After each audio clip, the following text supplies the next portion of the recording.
Y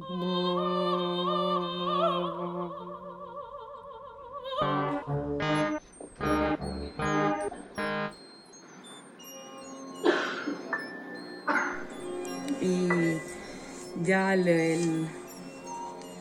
está? Vale. Y esto está también.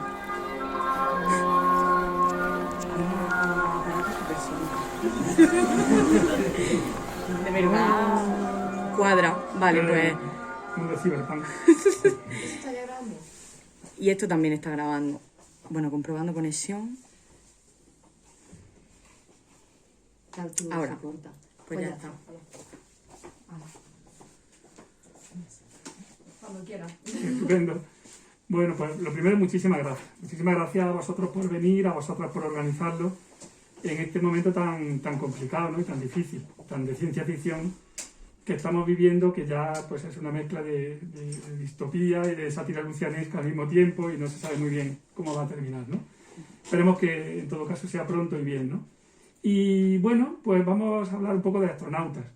Del tratamiento de los astronautas en la literatura de ciencia ficción, en algunos hitos, porque el tema es prácticamente inabarcable, y relacionado con la carrera espacial y sobre todo con la imagen que se quiso proyectar de los astronautas, sobre todo al comienzo de la carrera espacial, durante el proyecto Mercury y hasta que el hombre llega a la Luna, hasta el proyecto Apolo y así. En mi opinión, y esto es un poco lo que voy a intentar, va a ser un poco el hilo conductor de la charla, el problema cultural que supone la relación con el espacio y sus efectos en los ámbitos sociales, culturales, en el imaginario simbólico nuestro, procede de una no demasiado bien avenida relación entre analogía y penetración. Ya he terminado. Paso a explicarlo. La cuestión es la siguiente. Como bien sabido, la cultura antigua, la cultura griega, genera una idea de la relación del hombre y el cosmos, basada en esa idea de los estoicos, de analogía entre el macrocosmos del espacio exterior y el microcosmos humano. Esa analogía es una analogía que hace referencia no solo a la adecuación de los sentidos al cosmos, es decir, se pensaba que simplemente mirando al cielo se veía todo lo que había que ver, sino también una analogía de razón, una identidad que hacía que el pensamiento del ser humano fuera análogo a la razón que regía el universo. Y eso quizá queda sintetizado como de la manera más sublime posible en el inicio de la metafísica de Aristóteles. Cuando dice Aristóteles, todos los hombres por naturaleza desean saber. Esa naturaleza, ese por naturaleza, indica de alguna manera el derecho humano a conocer, puesto que está su mente y sus sentidos dispuestos para ello. Porque existe una analogía, como digo, con el cosmos. Esa idea se cristianiza en la Edad Media, se rodea de efectos relacionados por una parte con el providencialismo y por otra parte con la encarnación de Cristo, que es justamente la realización de esa promesa de analogía, y de repente, a finales del siglo XVI, entra en quiebra.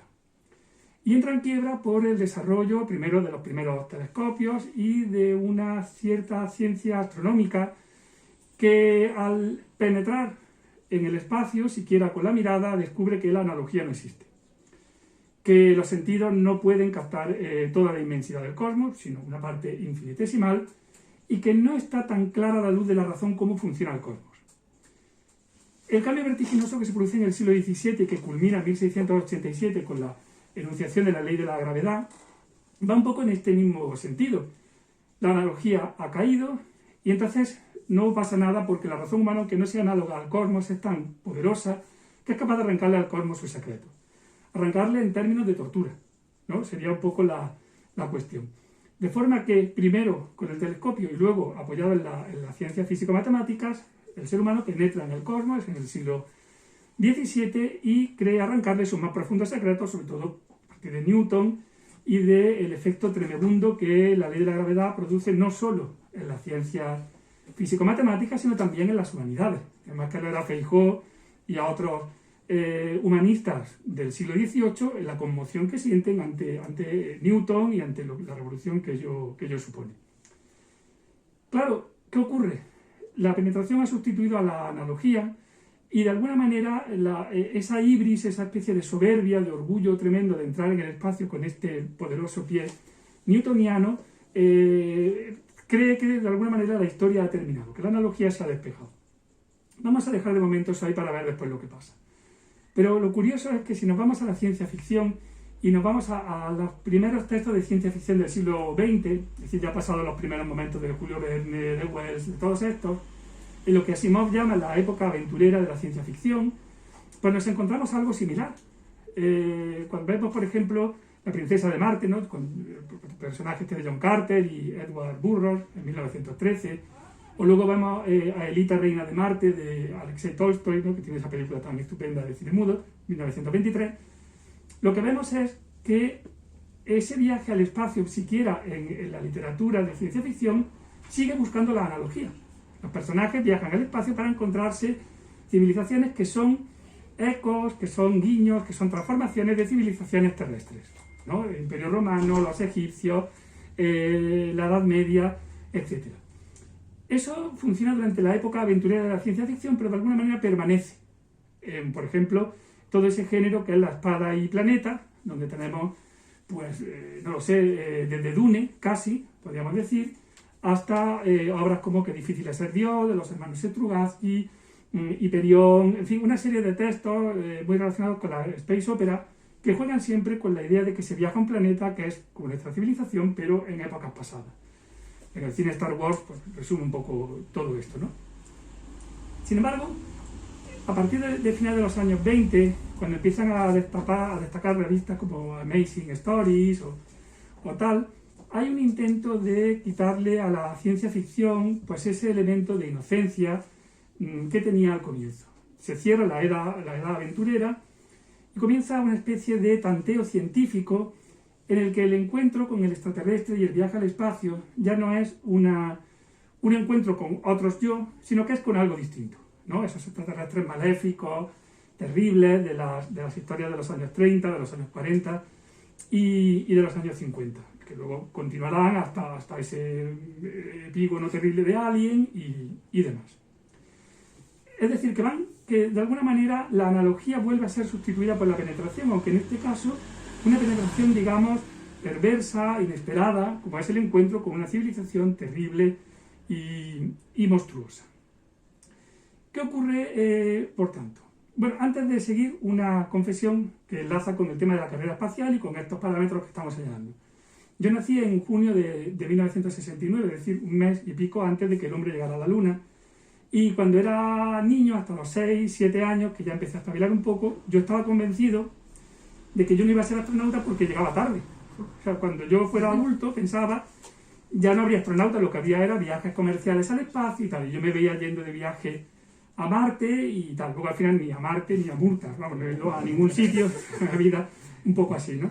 Y de alguna manera, alguna intuición infantil tenía yo, porque ciertamente, como señala Tom Wolfe en su libro de Elegidos para la Gloria, la carrera espacial, por lo menos la etapa aventurera de la carrera espacial, había terminado en el año 63, o sea, 6 años antes de que yo naciera, cuando se firma el acuerdo de no hacer ensayos nucleares en el espacio, en la atmósfera y en el agua, ¿no? De alguna manera eso superaba un poco o salvaba toda esa paranoia terrible que hubo en la Guerra Fría, sobre todo en Estados Unidos, pensando que el adelanto en la carrera espacial de los rusos pues iba a provocar que lanzaran bombas atómicas desde el espacio, ¿no? Entonces, de alguna manera eso se tranquilizó, y al tranquilizarse eso, pues toda esa figura heroica del astronauta, militar, guerrero, de alguna manera se aflojó. Y ya los astronautas siguientes tuvieron otros perfiles, ¿no? Aunque nos interesa ver un poco ese. Si vemos cómo, de alguna manera, eso porque luego la carrera espacial tuvo como diversas etapas, y cada una fue generando distintos modelos de ciencia ficción, como vamos a ver a continuación, ¿no? Por ejemplo, hay otro punto, digamos, de inflexión importante, en los años 73-74, cuando la misión Skylab tiene esos fallos terribles, y que coincide además con el final de la guerra de Vietnam, la crisis del petróleo, es decir, momentos muy críticos, y además con la publicación de 2 grandes novelas de ciencia ficción militarizada, que son La paja en el ojo de Dios, de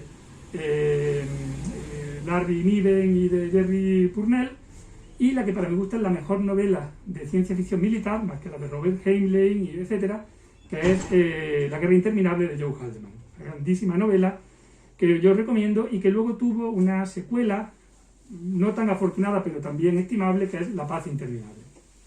Entonces, ahí hay un momento de inflexión importante.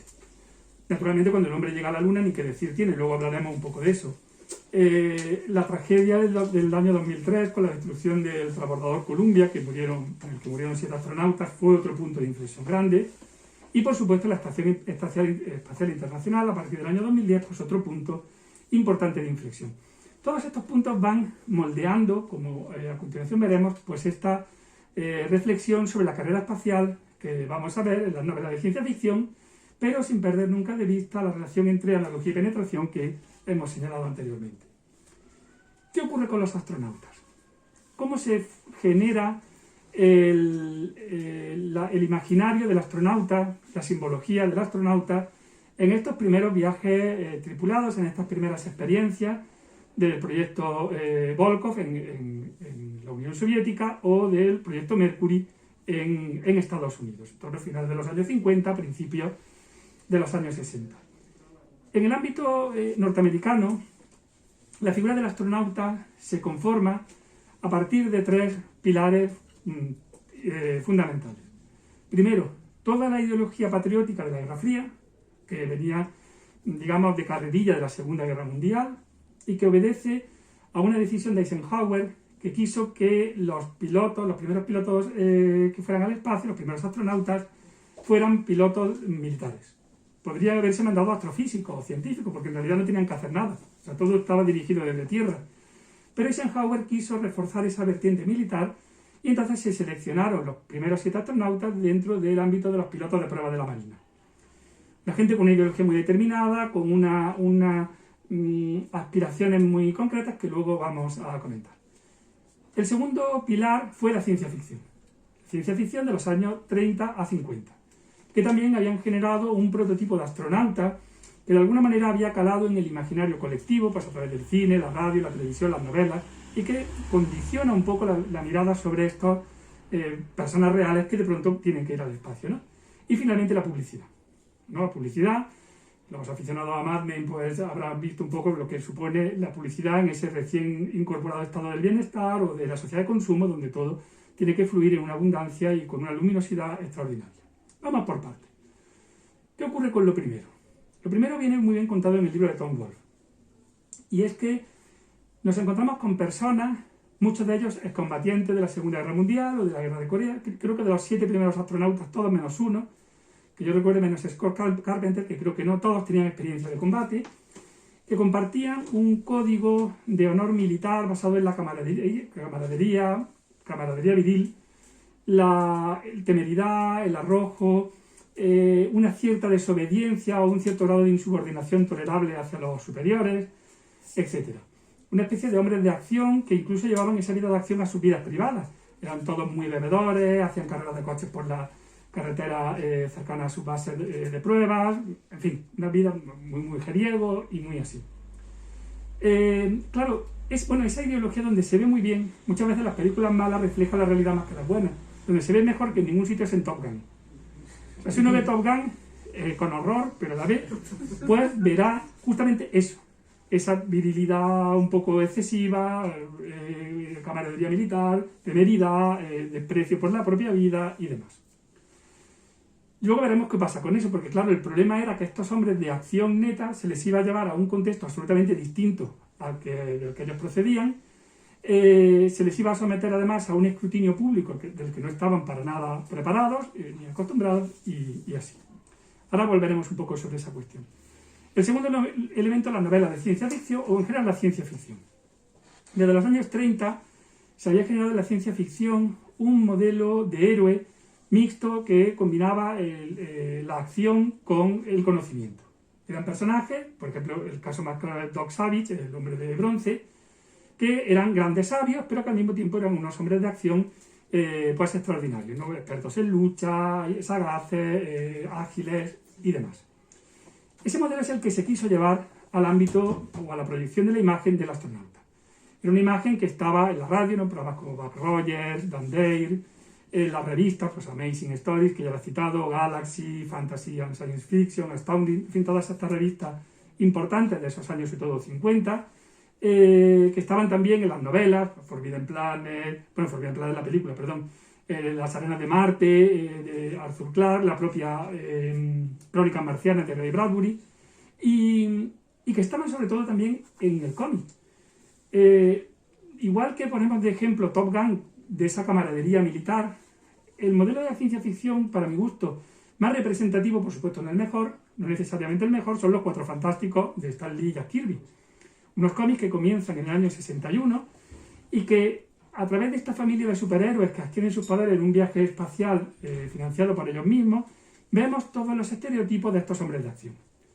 El científico habilidoso y sabio, que es Reed Richards, ¿no?, el padre de familia, además. Su mujer, que encarna perfectamente el modelo de mujer de astronauta, ¿no?, una mujer presbiteriana, protestante, wasp hasta la médula, que acepta esa imagen de descanso del guerrero y de una especie como de elemento cohesionador de la vida familiar de todos ellos. Luego, en los años 70 y sobre todo en los años 80, ese personaje de Susan Storr tendrá otras características mucho más activas, superheroicas y tal, ¿no? Sobre todo a partir de que John Byrne coge la colección y le da otro aire más moderno y tal. Pero en su comienzo era la mujer del astronauta. Y luego los dos pilotos de prueba, pendencieros, temerarios, violentos, mujeriegos, que son la Cosa y la Antorcha Humana. De forma que ahí está prácticamente todo muy bien intuido y muy bien propuesto en el año 1961, o sea, muy muy pronto para toda esta carrera que estamos señalando. La publicidad igual. La publicidad desde los años 50 había visto que el espacio era un negocio y había empezado a utilizar elementos de cacharrería espacial para anunciar casi cualquier cosa, desodorantes, electrodomésticos, vehículos, etc. Hay un libro estupendo que se llama Another Science Fiction, que recoge un poco toda esa publicidad de los años 50 con el tema del espacio, ¿no? Y es un libro además con unas ilustraciones y una fotografía verdaderamente extraordinario. Entonces, ¿qué hizo la publicidad? ¿Qué aportó la publicidad en esto? Pues por un lado, entendió la colonización espacial como una proyección de la vida americana al espacio. Es decir, era la nueva frontera, era otra vez el espíritu del western, pero pasado por la sociedad de consumo, la Guerra Fría, la amenaza nuclear y todo eso. De forma que en el astronauta de los anuncios se combinaban dos elementos. El riesgo, entonces hay muchos anuncios que se ve el cuerpo del astronauta en el espacio, el juego con el cuerpo y sobre todo el cuerpo casi robotizado porque lleva el uniforme, el traje espacial y todo eso es muy recurrente en este tipo de anuncios, el riesgo, pero también la domesticación. O sea, justamente todo lo contrario, ¿no? Entonces hay una cantidad de anuncios importantes que plantean, digamos, la imagen de la familia en su casa de Marte, con todos los electrodomésticos que se venden y todos llevando una vida convencionalmente americana, pero vestidos de astronautas. De forma que se jugaba con esos dos elementos, riesgo, con ese patriotismo americano que enlaza con el tema militar, y luego domesticación. Vida doméstica, años 50, conservadurismo, todo esto. ¿Cuándo viene el problema? El problema viene en la realidad. De repente, estos astronautas descubren en los entrenamientos que ellos no pintan nada, que simplemente son los sustitutos de un mono que han mandado antes. Y se someten al cachondeo de sus compañeros pilotos de pruebas que siguen jugándose la vida en las pruebas de los nuevos aviones, en la indiferencia, incluso un poco la displicencia de los ingenieros de la NASA, que tampoco se los toman en serio, y luego al mismo tiempo coaccionados por una atención pública extraordinaria, imparable, que los acosan en sus casas, a sus mujeres y en todos sitios. Hay en el libro de Tom Wolfe una opinión registrada de un ingeniero de la NASA que dice lo siguiente respecto a los astronautas y sobre el hecho de mandar a estos pilotos de pruebas al espacio. Dice lo siguiente. Dice, un zombi con experiencia sería lo más adecuado. De hecho, se había concedido considerable atención a un plan para anestesiar o tranquilizar a los astronautas, no para evitar que les dominase el pánico, sino solo para asegurar que permanecerían allí tendidos pacíficamente con los medidores puestos y sin hacer nada que echara a perder el vuelo. Lo que se requería de los astronautas es que no hicieran nada. Cuando el hombre llega a la Luna y se convierte en esa misión americana en la que por fin se vence a la Unión Soviética en la carrera espacial, todo esto llega a una exacerbación tan grande que se rodea de providencialismo, de misticismo, de misión americana con relación a la humanidad, etc. Así lo cuenta Norman Mailer, en un libro impresionante que se llama Moonfire, que es un libro con una fotografía increíble, casi lo mejor que se puede encontrar sobre el Apolo 11, ¿no? Y Mailer, con bastante ironía, dice lo siguiente. Dice, se podía sostener la idea de que la verdadera función del burgués americano no había sido crear el protestantismo, el capitalismo, la gran empresa o el bastión contra el comunismo, sino que había emergido de la historia humana para conducirnos a las estrellas. ¿Cómo si no, aquí viene la ironía, explicar esa brava máquina humana, fuerte, severa, misionera, cristiana, disputadora, hipócrita, ideológicamente sencilla, patriótica, ruin, codiciosa, temerosa de Dios y exploradora de la naturaleza? ¿No? Fijaos que esto lo que representa es justamente la exacerbación de la penetración. O sea, ya la penetración ha llegado al punto de que físicamente ya se ha pisado la luna. ¿Cuál es el problema de esto? ¿Qué ocurre pocos meses después de que el hombre llega a la luna, cuando ya terminan los desfiles, acaba el entusiasmo? Pues lo que sobreviene es la nostalgia de la analogía. Se dan cuenta que esto ha costado un dineral y que en realidad no ha servido para nada. En el espacio no hay nada, no se puede explotar de ninguna manera, no hay ningún contacto extraterrestre, y lo que se echa en falta es lo análogo. Y entonces, en una época muy convulsa en Estados Unidos, por la guerra de Vietnam, los conflictos raciales, problemas de todo tipo, ese gasto tan enorme de la NASA en una carrera espacial que ya había superado los problemas de la Guerra Fría y que se veía que no servía para nada, pues produce de alguna manera una vuelta casi de campana a todo este proyecto. Y genera el olvido de los astronautas, la melancolía de la carrera espacial y finalmente pues su entrada en una vía muerta hasta el final. ¿Qué pasa en la Unión Soviética? En la Unión Soviética, y vamos a hablar ya de ciencia ficción y no de porque hablar del proyecto Volkov ahora sería una locura.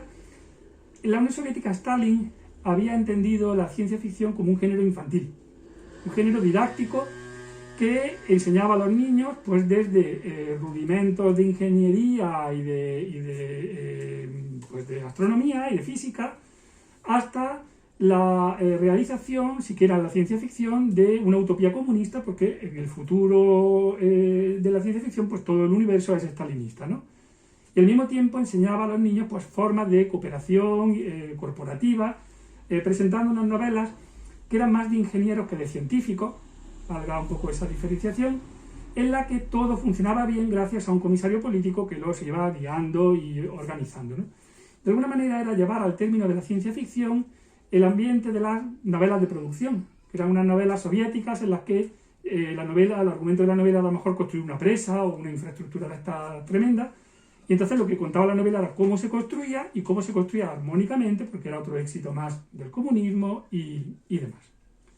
Casi todas las novelas de ciencia ficción rusa de los años 50 y 60 son novelas de conquista espacial, y casi todas tienen este mismo esquema: didactismo político y didactismo físico-matemático, y luego la aventura, ¿no? La aventura que seguía un poco los mismos caminos de la ciencia ficción norteamericana. Héroes del espacio, aventureros, etc. Nos vamos a centrar dentro de este esquema en Stanisław Lem. Vamos a comentar un poco el mundo de los astronautas de Solaris, no vamos a entrar en otro elemento de la novela, y luego hablaremos un poco de 2001, como otra cima de esta cuestión espacial. Hablaremos de los cuentos de James Ballard, como, digamos, para mi gusto, la mejor deconstrucción del mito de la era espacial en la literatura, y luego, si nos da tiempo, hablaremos de Calfar y su astronauta de Bohemia, que también es una novela interesante que por lo menos conviene decir algo de ella. ¿Qué ocurre con Lem? Con Lem, para hablar de los astronautas de Solaris, habría que remontarnos a los astronautas de la novela Astronautas. Es una novela que acaba de publicar el año pasado Impedimenta, y que es una novela de 1951, su primera novela de ciencia ficción, y que sigue de alguna manera pues ese mundo de la novela de producción soviética. Mucho más matizada, pero más o menos el esquema es el mismo. Hay una primera parte que se llama el Cosmoprator, donde se nos cuenta pues todo el proceso de la construcción de la nave, de la organización del viaje, el entrenamiento de los astronautas, en fin, todo un proceso, digamos, que tiene una función netamente didáctica. De hecho, hay un capítulo en el que llegan unos niños a ver la construcción de la nave, entonces le explican a los niños cómo funciona, y ya pues de camino nos lo explican también a nosotros, por si no nos habíamos enterado. Y entonces, pues toda esa parte, digamos, sigue esa línea de la novela de producción. Pero luego tiene una segunda parte que se llama Diario del piloto, en la que en primera persona el piloto de este viaje tripulado a Venus, porque se ha descubierto que hay vida en Venus y temen que de Venus les venga un ataque a la Tierra, en un futuro en que ya toda la Tierra es comunista, en fin, todo eso. El diario del piloto que guía la expedición a Venus. Y entonces este piloto es el prototipo de héroe de acción, que tropieza de alguna manera con el resto de la tripulación, que son ingenieros, científicos, uno de ellos que claramente es el comisario político, aunque Len no lo señala como tal, ¿no? Pero el lector lo entiende. Y entonces, ante el cierto complejo de inferioridad del hombre de acción, el comisario político lo que se encarga es de incorporarlo al grupo y de hacer ver que todos son necesarios, que el viaje requiere pues, los conocimientos técnicos, pero también el espíritu aventurero y la habilidad del piloto, etc. Es decir, armonía, corporativismo, didactismo, todo esto. Ese esquema de preparación del viaje y viaje en sí, luego lo repetirá Len mucho mejor en novelas como Fiasco, Edén, El Invencible, bueno, una serie de novelas que todas más o menos van un poco de lo mismo. ¿Qué ocurre en Solaris? Solaris se publica 10 años más tarde, en 1961. Y en Solaris lo que vemos es que el viaje ya no importa nada. De hecho, Tarkovsky, muy inteligentemente, nos cuenta, empieza la película cuando ya llega a Solaris el Kelvin, ¿no? El protagonista. Desaparece, por tanto, todo ese elemento didáctico. Por otra parte, desaparece también el comisario político, que ya no hay figura corporativa, no hay digamos, armonización de los personajes. Y si nos fijamos en el mundo de los astronautas, ha desaparecido también el piloto aventurero, los 3 astronautas protagonistas son 3 científicos, y ha desaparecido la armonía. Esto es interesante. Lo que nos está contando Len, aparte de todo el tema de la incomunicación con los dioses y tal, que luego hablaremos un poco de eso, es cómo ese ideal del viaje espacial se ha derrumbado. Y nos lo cuenta justamente en 1961, cuando tiene éxito la misión Volkov 2, ¿no? Cuando además la Unión Soviética estaba en un momento álgido, porque había sido el año del desastre de Bahía de Cochinos, de una serie de retrasos en el proyecto Mercury, también muy importantes, y además el año de la construcción del muro de Berlín. Pues en ese momento de euforia del bloque del Este, lo que Len nos cuenta es la destrucción del proyecto espacial a través de la destrucción de estos héroes, o ya no tan héroes, protagonistas. Es interesante porque cuando se estrenó la película de Tarkovsky, Len, que era muy ácido y muy así, no le gustó, y dijo que lo que había hecho Tarkovsky era filmar a Dostoyevsky en el espacio, ¿no? Después, cuando vi la de Steven Soderbergh, que yo no sé cómo sobrevivió a eso, lo que dijo era que habían filmado Romeo y Julieta en el espacio, que también tiene su aquel, ¿no? Y la verdad es que es verdad que había rodado en parte Crimen y Castigo en el espacio, pero también es verdad que ese Crimen y Castigo estaba ya en la novela, ¿no? Si vemos, los astronautas son personajes totalmente de Dostoyevsky. Por ejemplo, Kelvin, el protagonista, que tiene la historia de amor con su fantasma, con Harry, es un personaje, es el prototipo del hombre bueno acosado por la culpa, ¿no? Una culpa metafísica que no la puede definir bien, pero que le condiciona y le conduce en toda su vida, ¿no? Snout es quizá el personaje que más se parece a Len, es cibernético también como Len, y es el típico personaje descreído, nihilista, escéptico, pero al mismo tiempo profundamente lúcido, digamos, es el que va explicándolo todo, que de alguna manera también conecta con ciertos modelos dostoyevskianos, ¿no? Y finalmente el Sartorius, que es el hombre de ciencia más allá de toda moral. Este es, por decirlo de alguna manera un poco frívola, el penetrador de verdad. De hecho, Snout lo llama Fausto a contrapelo, porque dice que igual que Fausto buscaba la inmortalidad, este lo que busca es destruir la inmortalidad, que representa al planeta, a Solaris y así. Se comportan también como personajes de Dostoyevsky en el sentido de que hay un momento en que no diferencian su vida interior de su vida exterior, y en eso se parecen al planeta, que tampoco distingue bien dónde empieza y acaba la realidad y dónde empieza y acaba la ensoñación, ¿no? También son personajes dostoyevskianos, en primer lugar por ese deseo paranoico de moldear la realidad conforme a sus propios deseos, a sus propias inquietudes, ¿no? La búsqueda de la penetración, que sin embargo produce el desengaño de la analogía. Y ahora citaré una parte de la novela. Y son personajes dostoyevskianos también finalmente porque no se entienden cuando hablan. O sea, si vemos un poco las conversaciones de los astronautas, es una sucesión de monólogos que se van enlazando unos con otros, de argumentaciones que nunca se discuten, ni se aceptan, ni se rebaten, sino que se amontonan, ¿no? Eso pasa mucho en las novelas de Dostoyevsky, donde vemos un personaje que habla febrilmente, otro que le